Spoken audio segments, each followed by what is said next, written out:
Hi, welcome to Deep Learning from Scratch and also welcome to the Fahad Hussain YouTube channel. Previous sessions तक हमने self organising map के अंदर theoretically जाना और साथ ही साथ हमने क्लस्टरिंग के कॉन्सेप्ट को भी देखा कि एक्चुअली किस तरह से क्लस्टरिंग का कॉन्सेप्ट सेल्फ ऑर्गेनाइजिंग मैप के अंदर मौजूद है।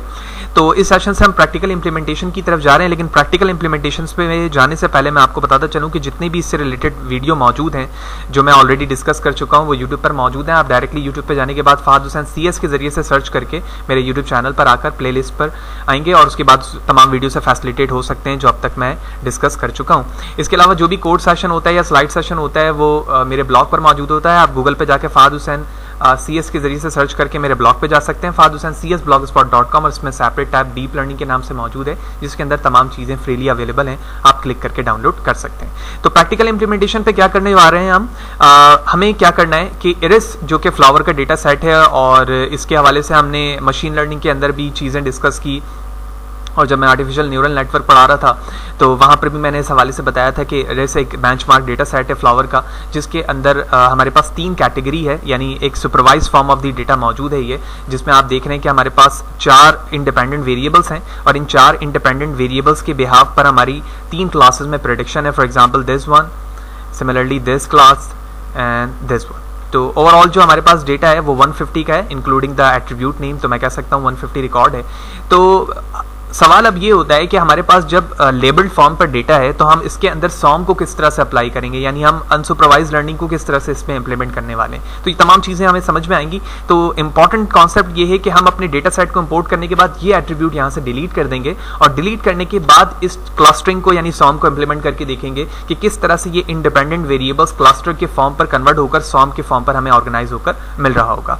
तो प्रैक्टिकल इंप्लीमेंटेशन के लिए कोलैब को मैं यूज़ कर रहा हूँ, लिहाजा सबसे पहले कोलैब पे जाने के बाद मैंने अपनी मशीन पे अपने जीमेल अकाउंट के जरिए से मैं लॉगिन हो चुका हूँ। तो सबसे पहला पार्ट जो है कोलैब के अंदर फाइल बनाने का, वो तमाम चीज़ें मैंने प्रीवियस सेशन पे भी बताई हुई। अगर कोलैब के हवाले से आपको नहीं पता है तो मेरी डीप लर्निंग की वीडियोस को स्टार्टिंग से आप देखें, उसके अंदर मैंने मल्टीपल जगह पर कोलैब के हवाले से थ्योरेटिकली और प्रैक्टिकल बताया हुआ है कि किस तरह से इसमें काम होता है और किस तरह से आप फाइल को इम्पोर्ट कर सकते हैं। तो जब कोलैब पर आप डायरेक्टली गूगल करके सर्च करते हैं तो आपको इस तरह से इसकी कंप्लीट UI दिखती है। आप कोलैब पर नीचे आएंगे और नीचे आने के बाद आपको दिखेगा वर्किंग विद डेटा, जिसमें लिखा हुआ है लोडिंग डेटा ड्राइव शीट। इस पर क्लिक करेंगे तो आपको एक चंक ऑफ कोड मिलेगा जिसके जरिए से आप अपने लोकल मशीन से किसी भी फाइल को अपने कोलैब पर इंपोर्ट कर सकते हैं। लिहाजा उसी चंक ऑफ कोड को मैं अपने इस फाइल पर यूज़ कर रहा हूं। जैसे कि आप देख रहे हैं कि ये वो कोड है, तो इस कोड को कॉपी करने के बाद जो हमारे पास एम्प्टी फाइल है जिसको मैंने रीनेम किया है som_is, वो यहाँ पर मैंने पेस्ट किया। पेस्ट करने के बाद शिफ्ट एंटर टू एग्जीक्यूट करूंगा और उसी फाइल को इंपोर्ट कर लूंगा जो फाइल मैंने आपको यहाँ पर एक्सेल या CSV फॉर्मेट पे दिखाई हुई है। लिहाजा let's see, shift enter to execute,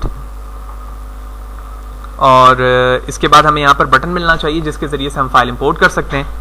और ये चूज फाइल का बटन विजिबल हो चुका है, इस पर मैंने क्लिक किया। मैं डेस्कटॉप पर आऊँगा और यहाँ पर हमारी फाइल मौजूद है, इसको डबल क्लिक किया। It's now in under process, 0% to 100% जैसे होगा हम ऑनवर्ड आगे की तरफ चलेंगे। It's now 100%। तो सबसे पहले कुछ इंपॉर्टेंट लाइब्रेरीज की ज़रूरत है हमें कि जैसे हम पैंडास, नमपाई और मैटप्लॉटलिब को इस्तेमाल करते हैं। तो सबसे पहले मैं उन चीज़ों को इंपोर्ट कर लेता हूँ। Import NumPy SNP, similarly import pandas SPD and import matplotlib.py plot as PLT। Shift enter to execute, ये इंपॉर्टेंट लाइब्रेरी है जिनकी ज़रूरत हमें इंटायर प्रोजेक्ट में पड़ सकती है। Okay, there is something wrong in spelling. Now it's right format, और उसके बाद मैंने इसे एग्जीक्यूट कर दिया। अब क्या करना है, मुझे एक वेरिएबल बनाना है जिसके अंदर वो CSV फाइल को इंपोर्ट करके मुझे यहाँ पर उसके हेड्स को, यानी कि जो हेड के जरिए से फंक्शन है जिसके कुछ एट्रीब्यूट्स हमें फाइल के जाहिर हो जाते हैं, उस चीज़ को हमने करना है। तो मैंने एक वेरिएबल बनाया इसके नाम से, और उसके बाद pd.read_csv फाइल, और CSV फाइल हमारे जो नाम है सिंगल कोटेशन पे यहाँ लिखूंगा। तो आप देख रहे हैं ऊपर यहाँ पे लिखा आ रहा है ris.csv, ठीक है।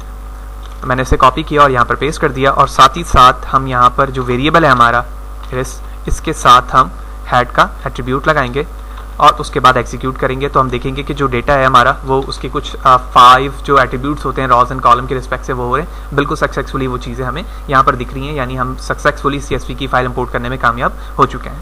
उसके बाद हमें क्या करना है, जैसे कि एक्सेल की शीट पे यानी CSV वाली फाइल पे मैंने बताया था कि ये वाला जो एट्रीब्यूट है हम इसे इसलिए डिलीट करना चाहते हैं क्योंकि हम इंडिपेंडेंट फॉर्म यानी अनसुपरवाइज लर्निंग के अंदर काम करना चाह रहे हैं, लिहाजा इसकी हमें ज़रूरत नहीं है इस वक्त। लिहाजा इसके लिए मैं एक वेरिएबल दोबारा बनाता हूँ डेटा सेट के नाम से, और जो वेरिएबल जिसके अंदर हमारे पास कंप्लीट फाइल है उसमें से मैं ड्रॉप करूँगा अपने एट्रीब्यूट को जिसका नाम है स्पीशीज़। तो हम यहाँ पर आएंगे, इसे कॉपी करते हैं एट्रीब्यूट को, और इस स्क्वायर ब्रैकेट के अंदर, लार्ज ब्रैकेट के अंदर मैंने इसे पेस्ट किया, और उसके बाद मैं इसका एक्सेस बताऊंगा और एक्सेस इक्वल टू 1। उसके बाद हम दोबारा से देखेंगे अपने डेटा सेट को, विच मीन जो इरेस का कंप्लीट डेटा था वो डिलीट होने के बाद स्पीशीज डेटा सेट वेरिएबल में आ चुका है, और सिमिलरली हम उसी तरह इस चीज़ को भी देखना चाहते हैं जिस तरह से मैं इरेस के डेटा को देख रहा था, अब डेटा सेट वेरिएबल के जरिए से देख रहा हूँ, तो सक्सेसफुली हम उस चीज़ को डिलीट करने में कामयाब हो चुके हैं। एज यूजुअल जिस तरह से मशीन लर्निंग से ही हम पढ़ते आ रहे हैं और डीप लर्निंग के अंदर भी हमने उन चीज़ों को देखा कि हमें स्टैंडर्डाइज फॉर्म पे डेटा को कन्वर्ट करना होता है, या फिर आप उसको नॉर्मलाइज करके रिप्रेजेंट कर रहे होते हैं जो वैल्यू -1 से +1 के दरमियान होती है, ताकि हमारी प्रोडक्शन बेहतर तरीके से हो सके। लिहाजा इसके लिए हम scikit learn को यूज़ करेंगे, dot pre-processing, okay, and import standard scalar, और उसके बाद मैं एक वेरिएबल बनाऊंगा स्टैंडर्ड के नाम से, और इसमें हम इसका ऑब्जेक्ट क्रिएट करेंगे, दैट्स इट। और उसके बाद हम एक वेरिएबल बनाते हैं क्लीन डेटा सेट के नाम से, और इस पे हम पैंडास को यूज़ करते हुए डेटा फ्रेम क्रिएट करेंगे। तो डेटा फ्रेम, और जो हमारा वेरिएबल है स्टैंडर्ड जो हमने ऑब्जेक्ट बनाया था इसे यूज़ करूँगा क्योंकि स्केल्ड होने के बाद वैल्यूज़ में मौजूद है, और इसको हम कर देंगे फिट अंडरस्कोर ट्रांसफॉर्म। ट्रांसफॉर्म करने के बाद जो वेरिएबल हमारे पास मौजूद है क्लीन डेटा, अब इसके हेड को हम शो करना चाहते हैं, तो लिहाजा मैंने इसी वेरिएबल को कॉपी किया एंड डॉट के साथ हमने हेड लिखा and that's execute, and here it is. तो आप देख रहे हैं कि जिस तरह से स्टैंडर्ड विदाउट स्टैंडर्ड जो वैल्यू थी हमारी स्टैंडर्डाइज्ड हुई हुई वो इस फॉर्म पे, और स्टैंडर्ड बनने के बाद यानी उसको हमने जब नॉर्मलाइज कर लिया तो इस तरह से उसकी वैल्यू इंपोर्ट हो रही है। अब बड़ा इंपॉर्टेंट पार्ट है और वो है मिन सम लाइब्रेरी का इस्तेमाल। जैसे कि हम जानते हैं कि हमें ज़रूरत होती है मल्टीपल लाइब्रेरीज़ की, जाके हम अपने काम को आसानी के साथ कर सकें। जैसे कि हम जानते हैं कि जब मैंने थ्योरेटिकली बताया था कि जो सेल्फ ऑर्गेनाइजिंग मैप का कॉन्सेप्ट है वो एक कंप्लीट मैप पर है, और उसको स्क्रैच से बनाना थोड़ा सा ट्रिकी है, it is not a big deal, लेकिन स्टार्टिंग या इनिशिएटिव लेवल पर मैं चाहूँगा कि हम उस लाइब्रेरी को इस्तेमाल करें जिसके ज़रिए से हम मैप को बड़े आसानी के साथ क्रिएट कर सकें। और उसके अंदर एक फंक्शन मौजूद है मिनीसॉम के अंदर, मिनीसॉम के नाम से, जिसके अंदर आप बताते हो कि कितने रॉज एंड कॉलम पर आपकी ग्रिड होने चाहिए, क्या रेडियस होना चाहिए सर्कल का, और किस तरह से आप वैल्यू को इंपोर्ट कर रहे होगे जो सर्कल्स के अंदर आ रही होती हैं, ये जिसको हम सिग्मा कह रहे होते हैं फंक्शन के रिस्पेक्ट से। इसमें किस तरह से नेबरहुड के जो ग्रिड हैं या सर्कल्स हैं वो किस तरह से एक्टिवेट होंगे इन फ्यूचर, वो तमाम चीज़ें आप उस फंक्शन में बता रहे होते हैं। लिहाजा सबसे पहले मैं आपको उसके स्टैंडर्ड वेबसाइट पे लेके जाता हूँ जहाँ से आप डाउनलोड कर सकते हैं, उसको यूज़ कर सकते हैं। क्योंकि हम डायरेक्टली यहाँ से कर रहे हैं तो मैं पिप इंस्टॉल मिनीसॉम लिख कर भी उसे इंस्टॉल कर सकता हूँ, लेकिन फर्स्ट मैं आपको वो वेबसाइट दिखाता हूँ। तो इस वक्त मैं मिनीसॉम 2.3 वर्जन पे मौजूद हूँ, और आप देख रहे हैं कि ये इम्प्लीमेंटेशन ही किस चीज़ के लिए है, सेल्फ ऑर्गेनाइजिंग मैप के लिए, जिसको इस्तेमाल करते हुए आप बड़े आसानी के साथ सेल्फ ऑर्गेनाइजिंग मैप क्रिएट कर सकते हैं। जिस तरह हम scikit learn का इस्तेमाल करते हैं मल्टीपल्स चीज़ों के लिए, इसी तरह ये एक और लाइब्रेरी है जिसके ज़रिए से आप बड़े आसानी के साथ मिनसॉम को यानी सेल्फ ऑर्गेनाइजिंग मैप को क्रिएट कर सकते हैं। लिहाजा इंस्टॉल करने का बहुत आसान सा तरीका है, कोलैब के अंदर pip install sign of exclamation पहले लिखेंगे, उसके बाद आप इसे इंस्टॉल करेंगे। लिहाजा पहले मैं इंस्टॉल करता हूँ और उसके बाद हम उसके फंक्शन को यूज़ करेंगे। तो it's now under process, okay that's cool. और ये सक्सेसफुली हमारे मशीन पे वही वर्जन इंस्टॉल हो चुकी है। अब हम उसके फंक्शन को इस्तेमाल करेंगे। लिहाजा इसके लिए मैं दोबारा जूम करता हूँ फ्रॉम मिनीसॉम, ठीक है, अब ये हमें दिख भी रहा है नीचे सजेशन पर, और उसके बाद हम इंपोर्ट करेंगे मिनीसॉम फंक्शन को। देन हम मैटप्लॉटलिब से इंपोर्ट करेंगे फ्रॉम मैटप्लॉटलिब डॉट ग्रिड, ठीक है। स्पेसिफिकेशन ये क्या चीज़ है अभी हमें बात समझ में आएगी। जो सर्कल था हमारे पास जो रिप्रेजेंट हो रहा था प्रेजेंटेशन स्लाइड पे भी, हम उसी चीज़ को यूज़ करने के लिए मैटप्लॉटलिब से वो चीज़ यूज़ कर रहे हैं। उसके बाद हम मिनीसॉम का ऑब्जेक्ट क्रिएट करेंगे बाय यूजिंग सॉम वेरिएबल। लिहाजा इस पे आने के बाद हमें सबसे इंपॉर्टेंट पार्ट की तरफ जाना है, वो है नंबर ऑफ पैरामीटर्स। लिहाजा जैसे ही आप इस पे आएंगे तो इसमें डिफरेंट नंबर्स ऑफ पैरामीटर आपको दिखेंगे, जिसमें सबसे पहला जो पैरामीटर है वो एक्स और वाई की वैल्यूज़ होती हैं, ठीक है।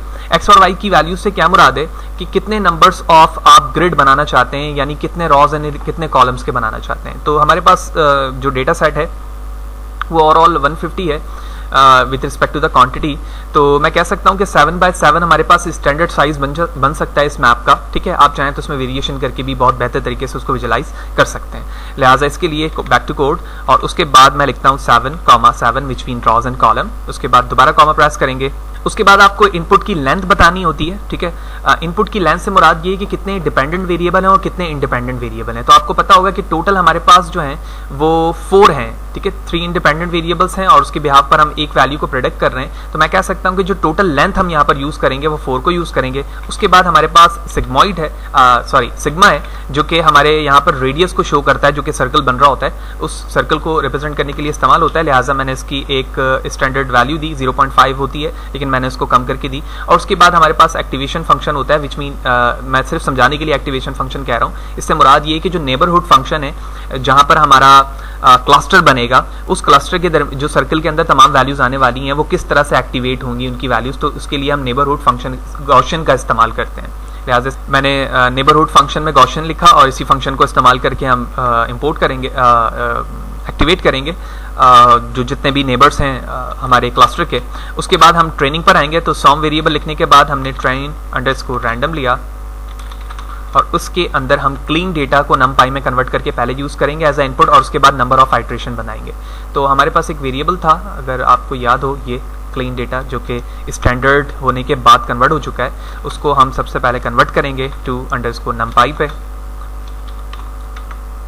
ठीक है। और उसके बाद नंबर ऑफ आइट्रेशन बताएंगे। नंबर ऑफ आइट्रेशन से मुराद यहाँ पर ये है कि आप जिस तरह से एपक्स होता है, ठीक है ना, ट्रेन करने के लिए, इसी तरह ट्रेन को सॉम को ट्रेन करने के लिए हम डिफरेंट नंबर ऑफ आइट्रेशन का यहाँ पर इस्तेमाल करते हैं। तो it's all about depend on the practice कि आप कितनी वैल्यूज यहाँ पर रखकर अपने मशीन को ट्रेन करना चाहते हैं। तो इस वक्त मैं 30,000 आइट्रेशन का यहाँ पर इस्तेमाल कर रहा हूँ और उसके बेस पर देखते हैं कि हमारी मशीन किस तरह से वर्क कर रही है। As a shift enter to execute किया मैंने और हमारा कोड इस वक्त सॉम के रिस्पेक्ट से रेडी हो चुका है और ये हमारा वो ऑब्जेक्ट वेरिएबल है जिसमें सॉम के तमाम एक्टिवेशन आइट्रेशन कंप्लीट होने के बाद मौजूद है। अब हमें फाइनली इसे विजुलाइज कराने की जरूरत है।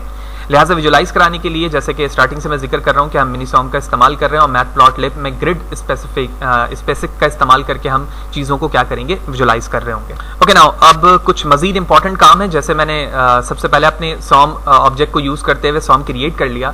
अब हमें कुछ वेरिएबल्स की जरूरत है जो जिस कैटेगरी को हमने जो स्पीशीज के नाम से कैटेगरी थी उसको हमने डिलीट किया था। लिहाजा अब उसी स्पीशीज को मैं एज अ टारगेट वेरिएबल इस्तेमाल करूंगा एज लाइक इनकोडिंग। जिस तरह से इनकोडिंग पर हम नंबर पे डिस्प्ले कन्वर्ट कर देते थे किसी वेरिएबल्स को, तो इसी तरह से टारगेट वेरिएबल यहाँ पर इस पे जो हमारे पास वेरिएबल्स थे डिपेंडेंट, जिसको हम स्पीशीज कह रहे हैं, उसको यूज करते हुए मैंने कैटेगरी बनाया और कैटेगरी बनाने के बाद मैं क्लीन डेटा जो हमारे पास वेरिएबल है उसको यूज करके उसमें से लेबल दे रहा हूँ और उसके बाद बता रहा हूँ कि ये नंबर्स किस तरह से रिप्रेजेंट होंगे in term of the grid, ठीक है। यानी 0, 1, 2 या 1, 2, 3 इस तरह से 3 क्लासेस बन जाएंगी क्योंकि डिपेंडेंट हमारे पास 3 है। लिहाजा इस चीज को हम एग्जीक्यूट करते हैं। उसके बाद मैं वो वेरिएबल भी दिखाता हूं ताकि बात समझ में आए। तो टारगेट के अंदर हमारे पास क्या होना चाहिए, जो वेरिएबल्स हैं। तो आप देख रहे हो 0 और .2 इसका मतलब है 0, 1, 2 के अंदर हमारा जो स्पीशीज के नाम से वेरिएबल था डिपेंडेंट वो कन्वर्ट हो चुका है यहाँ पर, जिसके जरिए से हम ग्रिड के अंदर बताएंगे कि कौन सी चीज किस चीज को रिप्रेजेंट कर रही है with respect to the colour. उसके बाद लेबल मैप है जो पेयरिंग बनाएगा डिफरेंट वेरिएबल्स के साथ। तो आप देख रहे हैं कि 0, 0 के साथ काउंटर 2, 5 है, 0, 1 के साथ 1 काउंटर 5 है। इसी तरह से ये डिफरेंट डिक्शनरीज के रिस्पेक्ट से एक लिस्ट क्रिएट कर रहा है जो डिफरेंट वेरिएबल्स की पेयरिंग को रिप्रेजेंट कर रहा है। और एट लास्ट हमारे पास जो वेरिएबल था लेबल अंडरस्कोर नेम, वो यहाँ पर उन नंबर्स को जाहिर करेगा जो बिल्कुल स्टार्टिंग में मैंने आपको बताया कि वो 0, 1, 2 या फिर 1, 2, 3 के अंदर उसे कन्वर्ट कर देगा। नाउ अब हमें विजुलाइज करना है सबसे इंपॉर्टेंट पार्ट जिस मकसद के लिए हम स्टार्टिंग से काम कर रहे हैं। तो हमने सबसे पहले प्लॉट फिगर के अंदर अपनी ग्रिड की साइज बताई कि 7x7 का हम यूज कर रहे हैं और लूपिंग के फॉर्म पर हमने अपने तमाम वेरिएबल्स को और ग्रिड को इस्तेमाल किया और उसके बाद हम उस प्लॉट को शो करके दिखा रहे हैं। लिहाजा जो पहला प्लॉट हमारे पास रिप्रेजेंट होकर आएगा वो मैटप्लॉटलिब के जरिए से आएगा, जबकि दूसरा जो ग्राफ है जो नीचे चंक ऑफ कोड मौजूद है वो सॉम को रिप्रेजेंट करेगा, जो स्टैंडर्ड सॉम का अपना जो ऑर्गेनाइजिंग मैप है उस जिसके लिए हमने लाइब्रेरी को भी इंपोर्ट किया या इंस्टॉल किया अपनी मशीन पे, उसके जरिए से हो रहा है। तो फर्स्ट चंक पे जैसे कि मैंने जिक्र किया कि ग्रिड के साइज के रिस्पेक्ट से रिप्रेजेंटेशन होगी मैटप्लॉटलिब के ग्रिड स्पेसिफिकेशन पर। तो शिफ्ट एंटर टू एग्जीक्यूट करते हैं और उसके बाद इसकी रिप्रेजेंटेशन देखते हैं and here it is.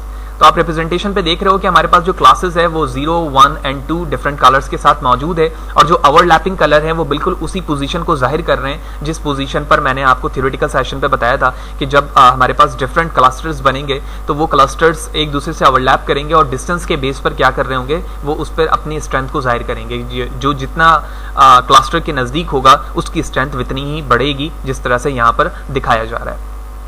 At last इसी चीज को ग्रिड में सेल्फ ऑर्गेनाइजिंग मैप पे रिप्रेजेंट करने के लिए सॉम विन मैप का इस्तेमाल किया जा रहा है। बिल्कुल वही वेरिएबल्स है, लेंथ वगैरह, और उसके बाद फाइनली हम इसको प्लॉट करके देख रहे हैं। तो लेट्स सी कि what will be the output of this and here it is.